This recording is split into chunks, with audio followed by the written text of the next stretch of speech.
0.45, or if they were above 0.75, then what that tells me is they needed to use more weight, or they needed to back down and they needed to lighten the load up.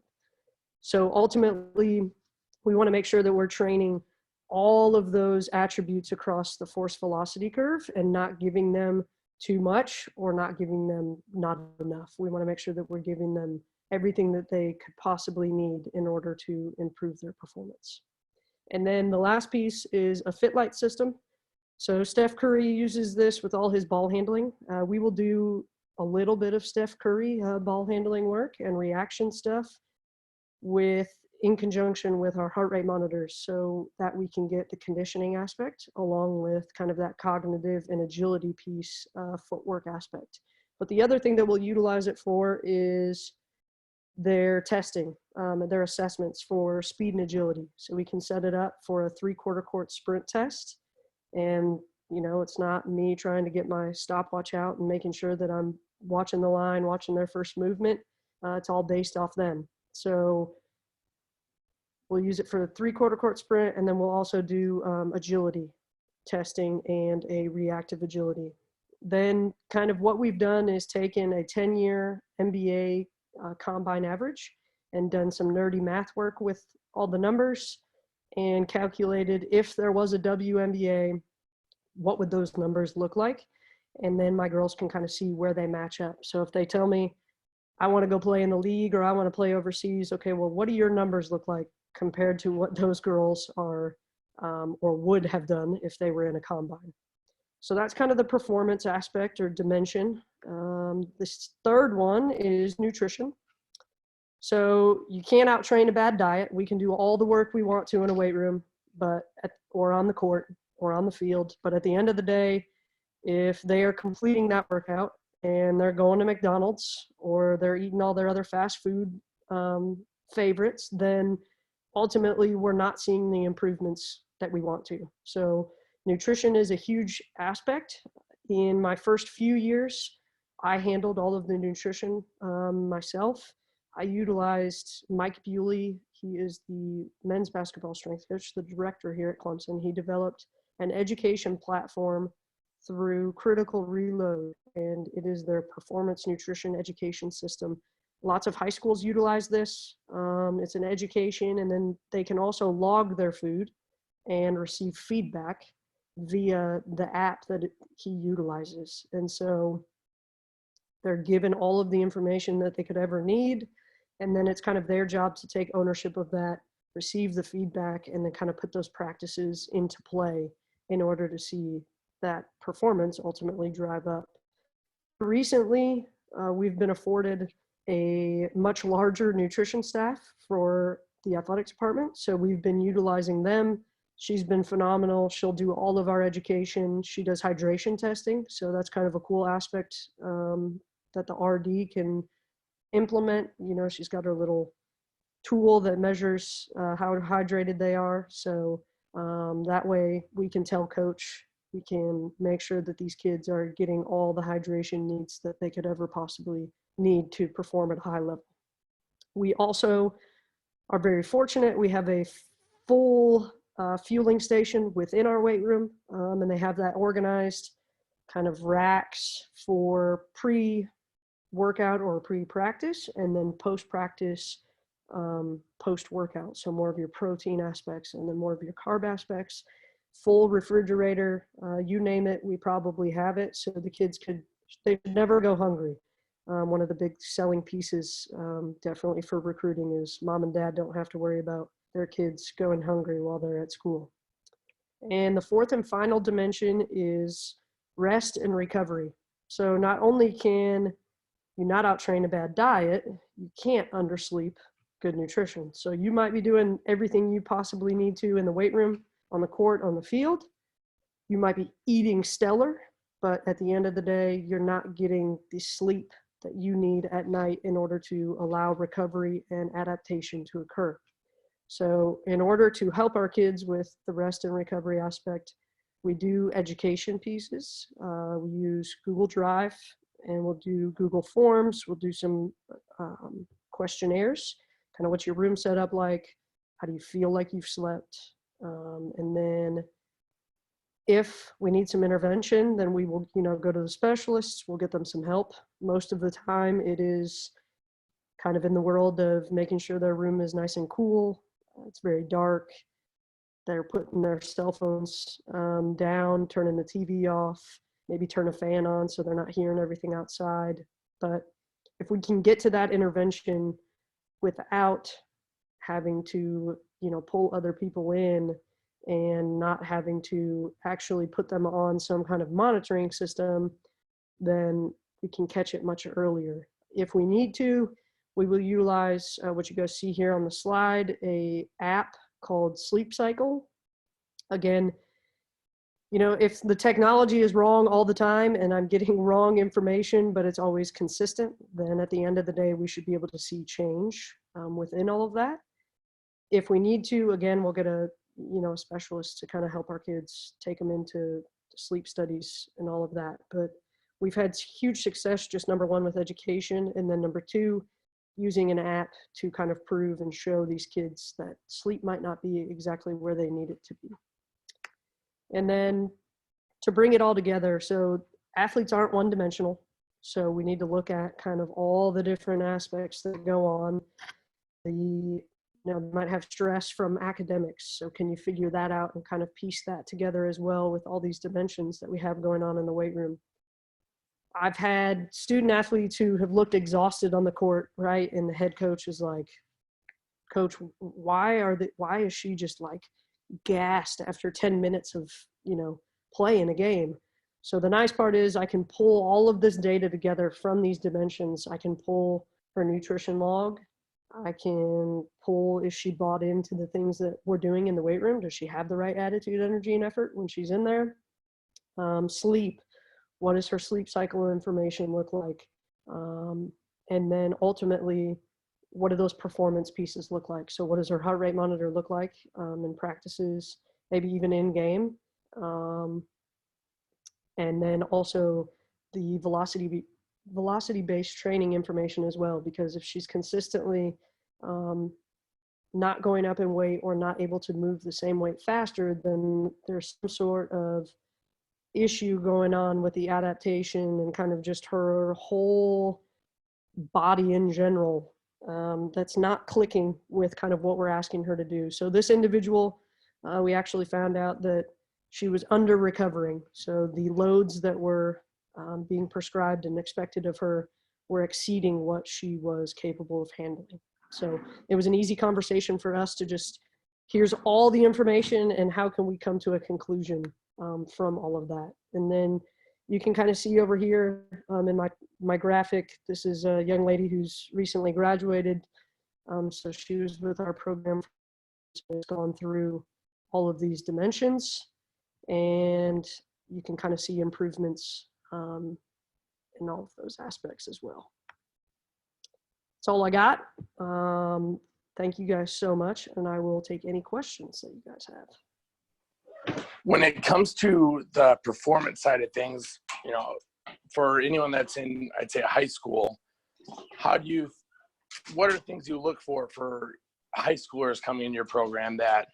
What are the key benefits or key things they need to, I'd say, know how to do? Yeah, so ideally when they come in, I would almost prefer a clean slate, to be quite honest. Can you do a body weight squat without your heels coming up or your chest falling, all the way down to your thighs? Can you do a push-up? Obviously for the female athletes, that can be a little bit more difficult. We'll look at pull-ups, chin-ups, kind of whatever variation that we're going to do there. So ultimately looking at just movement patterns. We'll utilize a dynamic warm-up movement assessment and look at different pieces of the kinetic chain and how are those affecting other ones. Majority of the time, especially with basketball athletes, we will see that there is a lack of mobility in the big toe and also in the ankle. And so we'll address those two first primarily, and then we'll kind of work up the chain. And a lot of times you see, as you fix those issues, everything, kind of up from there will start to fix itself. So I'm not looking for anybody super, super strong. That's great if they have a background in strength training. But ultimately, I just want to make sure that they're efficient in their movement patterns and, they're not at a high risk of injury, because at the end of the day, these kids aren't here to lift. They are here to play basketball or play their sport. So what can I do in order to make sure that they stay healthy and can stay on the floor for the eternity of a basketball season? Yes, and I think it's kind of the unique thing that you said with the gym wear and how you prescribe that. Can you explain to everyone kind of the use of gym wear and why it's so drastically important to you guys, and how you guys prescribe your weights and your velocities? Yeah, so, at the end of the day, basketball players don't need brute strength, maybe like a football player or, another athlete, but I need them to be able to sprint really fast, decelerate efficiently, and I need them to jump high. They all believe that. So I want to make sure that I'm prescribing the correct velocities and ultimately the correct weight. And so I have found that the velocities allow me to do that without kind of just digging them deeper into a hole than maybe what they needed to be. So my coach firmly believes in lifting after practice. That's the way she wants it to be done. And so the gym wear truly, truly allows me to make sure that when their energy stores are somewhat depleted from being out on the court, that I can actually improve their performance and not just, throw a bunch of weight on their back and expect it to feel like it should be 85% when it probably feels closer to, 90, 95% for that individual. So the other cool thing, I don't know how many people train female athletes, but I've been in conversations with some people who do a lot of studies around menstrual cycles and kind of how that affects training and the hormones and all that fun stuff. And what I'm figuring out is the auto regulation that we utilize with that velocity based training system ultimately is matched up with kind of where they're at within their menstrual cycle. So certain parts they can handle a lot more load, and others they can't. And so that allows me to make sure that, I'm kind of aligning with their menstrual cycle and putting them in the best position to be successful. And then we do have a question. Tips for addressing lagging performance if you don't have access to rest and nutritional data. Yes. Well, I would, number one, just ask questions. I think that's probably going to get you further than what you think. So asking them questions about, do you eat breakfast every day? How many meals are you eating each day? I think you can glean a lot of information from that. Same with the sleep. And then also just asking, different aspects about what's going on in their life. Are they stressed from school or something that's going on in their personal life? And then I think even if, you don't have that information, you don't even have heart rate monitors, you have none of this fancy stuff, that connection with that student athlete is probably going to take you further than any of that technology probably could, just because there's missing information, right? Even if a kid gives me a food log for their nutrition, I would bet that there's some part of it that is not true. So, yeah, I would just use that connection and that conversation with that student athlete to glean as much information as you possibly could so that you can best help them to perform at a higher level. And in regards to that question, you can also use Google Forms. It's an easy way for, say, coaches that don't have that within their whether it's the app or platform you use. You can easily make a Google form and have your kids fill it out. It's the way I used to do it. Like our app will actually take care of that, but you can kind of create a survey if you need to based on Google Forms. It's another way to get more information, but kind of like Kaitlyn said, it's the next part that I'm thinking of is creating that kind of connection with your kids, it's crucial for not only their performance, but also the trust factor that's kind of issued into being a strength and conditioning coach or a coach in general. And then, Kaitlyn, can you talk about how you try to build that connection or trust with your athletes? Yeah, so, going through all my leadership stuff, I've been told that you want to build relationships so strong that they can bear the weight of any truth. And so talking to these kids, learning more about them, kind of what makes them tick, what at the end of the day do they want to accomplish, right? Because I might want to win a championship and to get them really freaking strong, but that might not be what they want ultimately out of this experience. And so a lot of it is dialogue, just simply asking questions and letting them answer, not giving them the answer. You're going to find out a lot about those kids by building that connection and that relationship with them. Yeah, and I'll have our kids, interview each other so the kids can start to understand how everyone else works, because everyone works so drastically different. And going into your guys' culture, what are some of the, your guys' main values, or I'd say key standards that you guys abide by? Yeah, well, I'll be honest, it can be summed up in one thing, and it's called HIB law, and it is handle your business like a woman. And so if you're handling your business like a woman, ultimately that leads you to the trust, loyalty, and commitment piece. That's kind of a broader scheme there.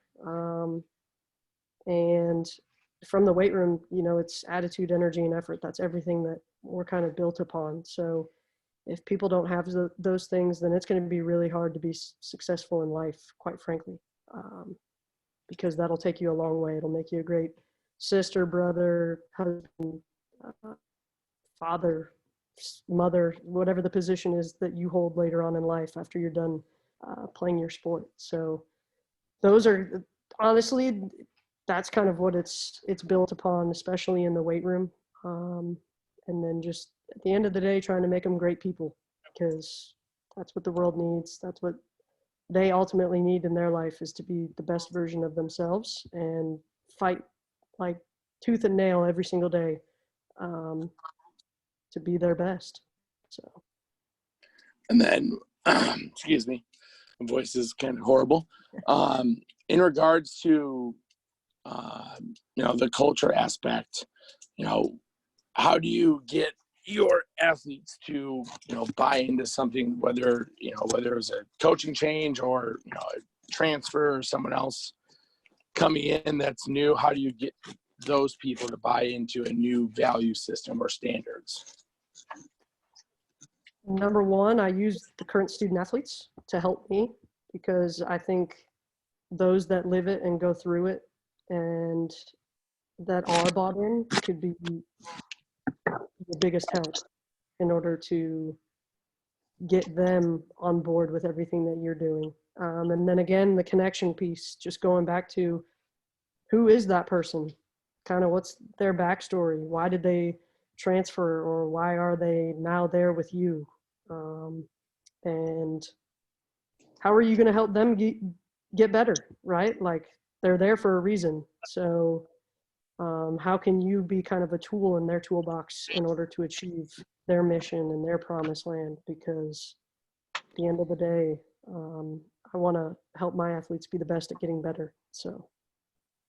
Oh, absolutely. And in regards to your mental dimension, what are some things that you guys do to enhance, I'd say, the mental fortitude of athletes? Well, number one, we're really fortunate. We have a sports psychologist. So she comes in and works with the team once a week, I believe, is what she kind of does. Our coaches set aside time because they believe that's important. And then ultimately just discipline. So, are you disciplined enough to do the things that you say you're going to do, that we ask you to do? And are you growing? Because if you stop growing, then we're probably at a roadblock and we need to address it. So what kind of growth can we see, especially from the mental aspect, right? Because you'll see the physical maturation throughout their 4 years while they're with us. But Yeah. what about that mental piece, and what does that look like for each individual? A little bit different. So Yes. Yeah. It's going to look, it's going to be drastically different for every athlete. And it can stem and come from so many different things. And kind of like you said, one of it can be discipline, but, it's something you can't measure, but you can always see the differences, especially I'd say amongst other coaches, or, in my case, it's either coaches or parents. You can kind of see that new mentality hopefully peek through after a while. And then can you briefly go over the CAR acronym that we talked about on the podcast? Yeah. So when you think about, maybe I've not hit on all this here, especially the performance piece. So like a car, when student athletes come in, or recruits is probably the best group to use this with, but are you a Ferrari or are you a dump truck? And some look at you like you're crazy, and others 100% know exactly what you're asking them to answer. And so they are the Ferraris, we're the mechanics, the weight room is our garage, and the practice court is our test track. So you wouldn't pull your race car out on race day and expect that bad boy to run efficiently.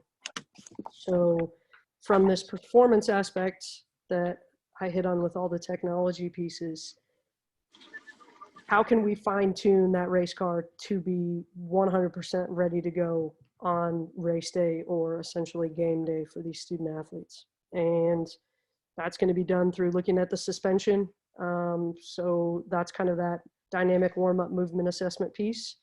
What does that kinetic chain look like? Are the shocks and everything all jacked up, or are they ready to rock and roll? The heart rate monitors, that's going to be, what does that engine look like? And so if they complete more stages on that fitness test, but their 1 minute heart rate recovery hasn't improved, or it's declined, then we've put a bigger engine in a car that it doesn't have the fuel economy in order to actually efficiently run that engine. So that's kind of how we look at it, from the car standpoint. And just the horsepower, that would obviously be kind of that gym aware, that strength piece, developing rate of force development. So what does that look like? Are we putting more horsepower in our car, or are we just kind of keeping it the same and running at the same speed the entire time? Yeah, and I think it's so unique how you guys put that together, and it provides a phenomenal image for I'd say strength coaches, or coaches in general, where where can that development come from? Whether it's the horsepower, the braking system, do they all have essentially the qualities that they're supposed to have? Because like you said, being an athlete, it's not one dimensional. There's so many facets within that, whether it's in regards to performance, or the mental cultural part like you were talking about, and obviously all your dimensions that you brought up. But getting people to, I'd say, understand or see the value in the long-term process is always a harder task, so to speak, compared to people that can, people go to a mechanic and they want a quick fix and say, hey, can you do it for, $50? Can you do an oil change? Well, it's a quick fix isn't really necessarily going to be the best thing for you. So are there certain standards, or I'd say movements, that you guys will always, I'd say perform, that are, I'd say, the building blocks of your engine, so to speak? It's probably more about patterning. So, there's always some sort of squat patterning in there. Push, pull.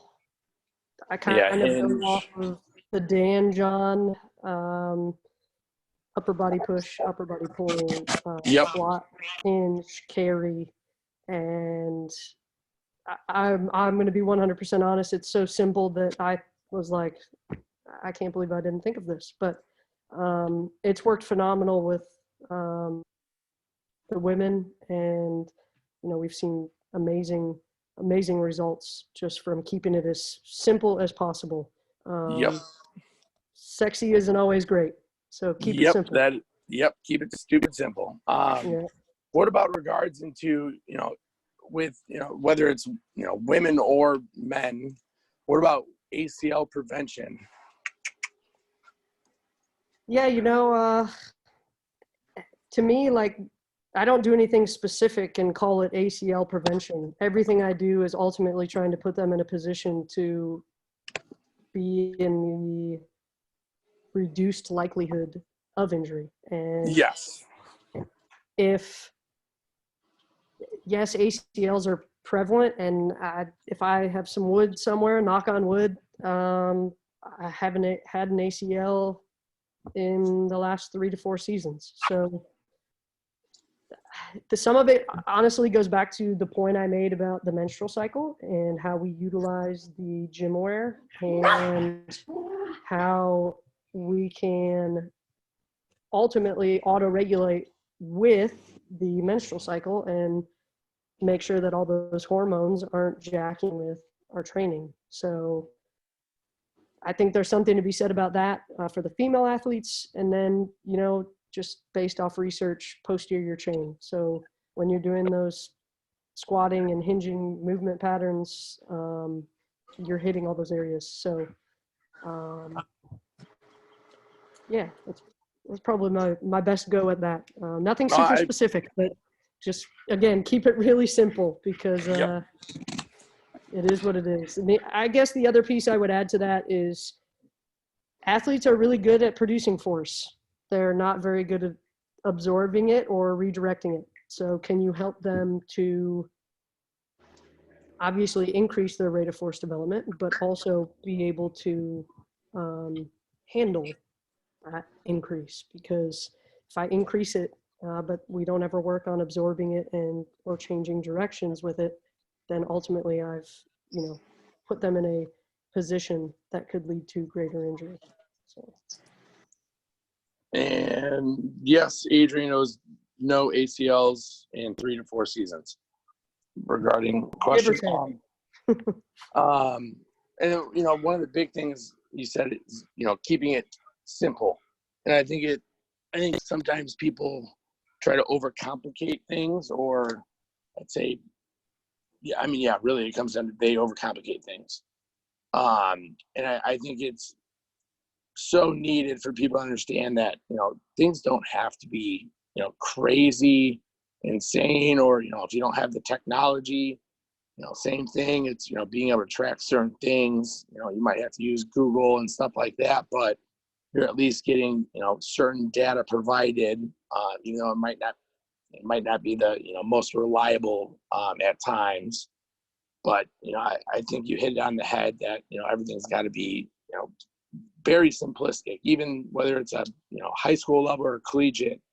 Once you start going a little bit above that, in the sense of pairing movements, and I'd say doing the stuff that you see on Instagram all the time, I think you start to create a different function for your athletes in a I'd say in a negative way.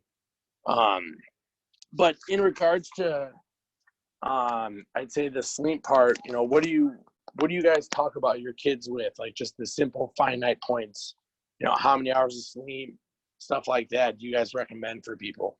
Yeah, so honestly, we've given them the articles from the NBA, because what kid doesn't want to be like LeBron James or Steph Curry or, God forbid, Michael Jordan, with all the documentaries that are out now. But they talk about, like, they're getting 8+ hours of sleep. They're getting 10 hours of sleep each night. Now, they don't have the academic side, but we can strive for that. So we'll have them read the articles. Honestly, we've used Google to make little true false quizzes so that we know that they've read them. Again, not trying to make them masters at sleep information, but little accountability to make sure that they are handling their business like women and actually reading the article. And then those points of just how should we set your room up, making sure it's cold, making sure that it's dark, making sure you don't have distractions, making sure your bed is only used for sleep and sex. We're not in there doing homework, reading, not on our phones, whatever else people do in their beds. You know, and just keep it really simple with all of that as well. So start simple, and then as you see them start to progress and make changes, then what other things can you kind of address along the way? Yeah, absolutely. I think it's so important, but kids nowadays, they don't always want to see that it's important, because it's like, well, I stayed up till 2 a.m. You know, I'm dead today. It's like, yeah. And, you know, everything's not functioning probably it's the way it's supposed to.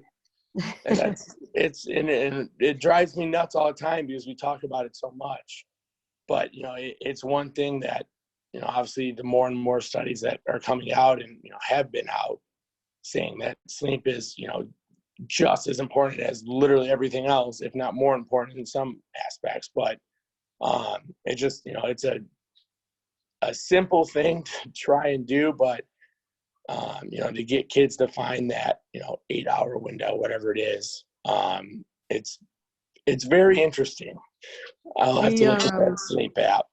Stanford did a study with basketball, and it showed that, you know, if they were getting 8+ hours of sleep a night, there was an improvement in free throw percentage, 3-point percentage, and their sprint time was improved. So that's another piece that I'll present to them, like, hey, you know, you talk about wanting to excel and, you know, increase your performance, but you're not handling your business when it comes to sleeping. And here's an actual study done with collegiate basketball players who live the same life as you. And when they did these things, these are the results that they've seen. So that's an awesome one too to use with kids, just to show that it does impact performance. And that study, you know, it really proves it. So.